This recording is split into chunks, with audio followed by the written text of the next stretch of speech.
The text message hit my phone at 9:47 p.m. on a Tuesday that started like any other day of my perfectly mediocre life. I'm in the hospital. Had a complete breakdown because you won't commit to me. This is all your fault, Mark. Before we dive deeper into this story, I have one small request. Please subscribe, drop a like, comment, and hit that hype button to boost this channel so more people can discover these incredible Reddit stories. I stared at the screen, my beer halfway to my mouth, frozen in disbelief. Jessica had seemed fine that morning, distant maybe, but fine. She'd kissed me goodbye, grabbed her gym bag, and said she'd be working late again. Another late night at the marketing firm where she was supposedly climbing the corporate ladder one unpaid overtime hour at a time. My hands shook as I grabbed my keys. The drive to St. Mary's Hospital took 12 minutes through empty streets, my mind racing through every conversation we'd had lately. Sure, I'd been dragging my feet on the whole marriage thing, but a breakdown? Jessica was the strongest person I knew, the woman who'd negotiated her own salary raise and never cried during movies. I'm looking for Jessica Martinez, I told the emergency room nurse, still catching my breath. She was admitted tonight.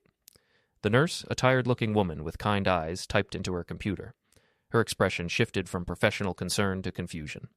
Sir, we don't have anyone by that name registered tonight. Are you sure she came here? Check again, I insisted, pulling out my phone to show her the text. She sent this 2 hours ago. After 3 more searches through their system and calls to other local hospitals, reality hit me like a sledgehammer. Jessica wasn't in any hospital. She was lying. I sat in my car in the hospital parking lot, staring at that text message until the words blurred together. My phone buzzed with our joint credit card alert. A charge for $847 at Lakeside Resort, time-stamped just 3 hours before her breakdown text. The pieces clicked together with devastating clarity. The late nights, the secretive phone calls, the way she'd been guarding her phone like it contained nuclear codes. The work friend Erin she'd been mentioning more and more lately. The personal trainer who was just a friend and totally not my type. I drove home in a daze, my mind already forming a plan that would make Jessica regret the day she decided to play games with my heart. The next morning, I called in sick to my consulting job and made 2 phone calls that would change everything. The first was to Jessica's parents. Mrs. Martinez? It's Mark. I need your help. Jessica had some kind of breakdown last night, and I'm really worried about her. The concern in her voice was immediate and genuine. Oh my God, Mark, what happened? Is she okay? I'm not sure. She sent me this text about being in the hospital, but when I got there, she wasn't registered anywhere. I think she might be having some kind of episode. Can you and Mr. Martinez meet me? I tracked her phone to Lakeside Resort. Maybe she's confused and went there thinking it was safe.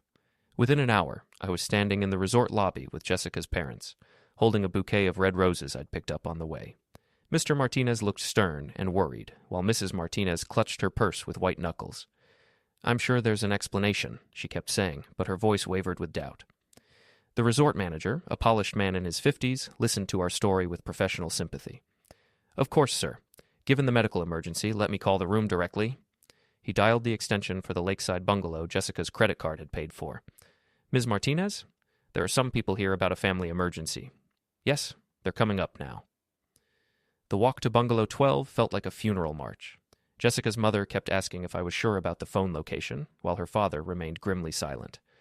I clutched those roses like a weapon, my heart pounding with anticipation and rage. I knocked on the door. Jessica, it's Mark. Your parents are here. We were worried about your breakdown. The silence stretched for 10 seconds before frantic whispering erupted from inside. Finally, the door cracked open, revealing Jessica's flushed face and disheveled hair. She was wearing a resort bathrobe, her eyes wide with panic. Mark, what are you? How did you? The hospital was worried when they couldn't find you, I said loudly, pushing the door open wider. Your parents rushed over when I told them about your emergency. Jessica's mother gasped. Behind Jessica, Aaron scrambled to pull on his pants, his muscled torso gleaming with sweat. The rumpled bed, scattered clothes, and champagne bottle on the nightstand painted a picture that needed no explanation. Oh my God, Mrs. Martinez whispered, her hand flying to her mouth. Jessica, what is this? Mom, I can explain. You forgot to include the room number in your hospital text, sweetheart, I interrupted, holding up my phone with her message displayed. Made it really hard for the ambulance to find you. Aaron, now partially dressed, tried to slip past us toward the door. Look, this isn't what it looks like. Really? I stepped into his path, still holding those roses. Because it looks like you're screwing my girlfriend while she fakes medical emergencies. But hey, I'm just a business consultant. What do I know? Mr. Martinez's face had gone purple with rage. Jessica Maria Martinez, what the hell is going on here? Jessica burst into tears. Real ones this time. Daddy, I can explain everything. Mark wasn't committing, and I was scared, and Erin was just helping me think through. By taking her clothes off? Mrs. Martinez's voice cracked with hurt and disbelief. In a hotel room? While lying to everyone? I pulled out my phone and started taking pictures. Jessica lunged for it, but I stepped back, snapping shots of the scene. The bed, Erin's guilty face, to Jessica in her bathrobe, her parents' horrified expressions. What are you doing? Jessica shrieked. Documenting your miraculous recovery, I replied calmly. For everyone who was worried about your breakdown, Erin finally found his voice. Dude, this is between you and her. Leave me out of it. You put yourself in it when you helped her lie to me. I turned to Jessica's parents. I'm sorry you had to see this. I really thought she was in danger. Mrs. Martinez slapped Jessica across the face, the sound echoing through the room like a gunshot. How could you do this to us? To Mark? We raised you better than this. Jessica held her cheek, sobbing. Mom, please. Don't. Her father's voice was ice cold. Just don't. Get your things. You're not coming home tonight. As Jessica's parents stormed out, I lingered in the doorway. Oh, and Jess, next time you fake a medical emergency, maybe check that the resort charges don't show up on our joint account first. Just a thought. I left her there crying, Erin awkwardly patting her shoulder, the roses scattered on the floor where I'd dropped them. But I was just getting started. By the time I got home, I'd already uploaded the photos to a private album and started crafting the perfect message. I sent it to Jessica's extended family group chat, her work friends, and everyone who'd been asking about her hospital visit. Great news, everyone. Jessica's feeling much better. As you can see from these photos, she's made a full recovery at the spa with her personal trainer, Erin. Thanks for all your concern about her breakdown. Turns out she just needed some one-on-one therapy. My phone exploded with responses within minutes. Jessica's cousins, aunts, and work colleagues all chiming in with shock, outrage, and a few laughing emojis from people who'd never liked her anyway.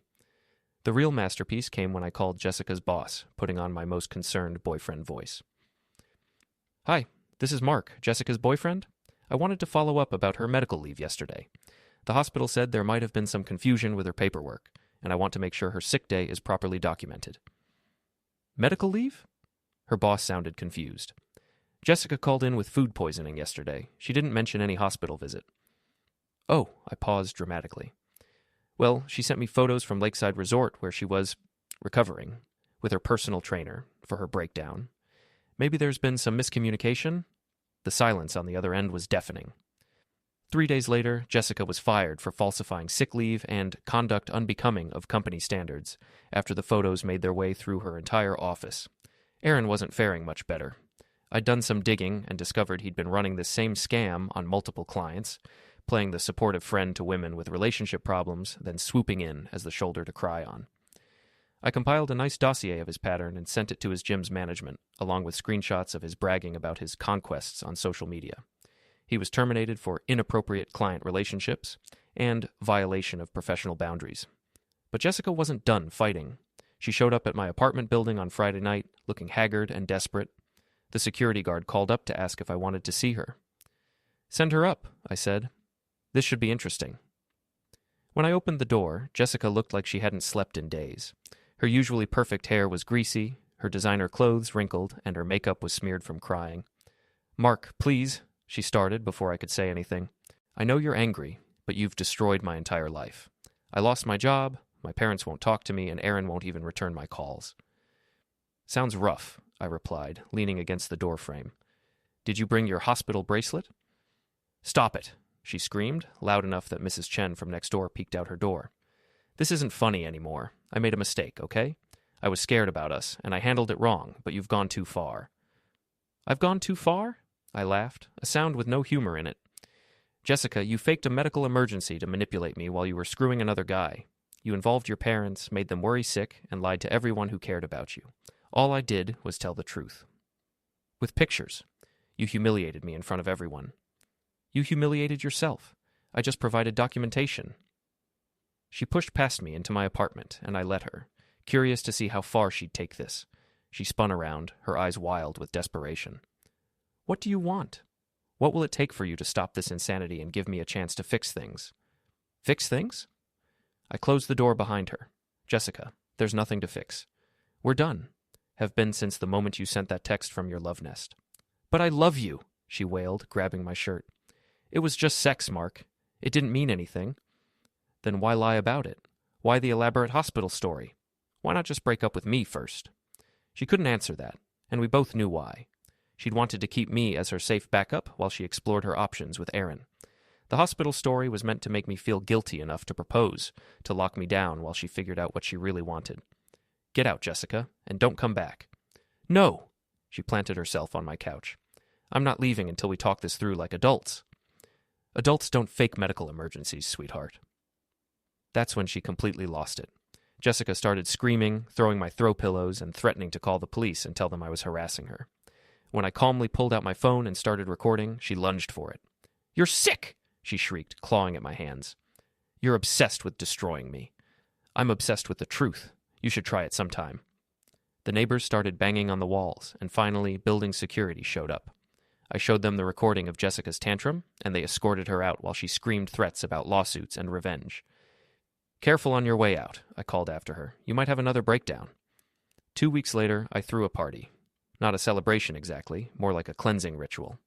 I invited everyone who'd been caught up in Jessica's drama, friends who'd been worried about her hospital visit, neighbors who'd heard her screaming in the hallway, even some of her former coworkers who'd reached out with their own stories about her lies and manipulations. The party was in full swing when Aaron showed up. He looked terrible. Unshaven, hollow-eyed, wearing a stained gym shirt that had seen better days. Word was he'd been blacklisted from every decent fitness center in town and was working at a 24-hour chain gym for minimum wage. We need to talk, he announced, pushing through my guests like he owned the place. Do we? I was holding a beer and feeling generous with good company around me. I think we covered everything at the resort. You destroyed my career over some chick who was throwing herself at me, Aaron snarled, loud enough that conversation stopped around us. I never promised you anything. You're right, I agreed, setting down my beer. You didn't promise me anything, but you helped her lie to me, and that's where you screwed up. She told me you two were basically over, that you were emotionally unavailable and she was planning to leave you. And you believed that while she was still living with me, using our joint credit card to pay for your little getaway? I shook my head. Aaron, you're not a victim here. You're just not very bright.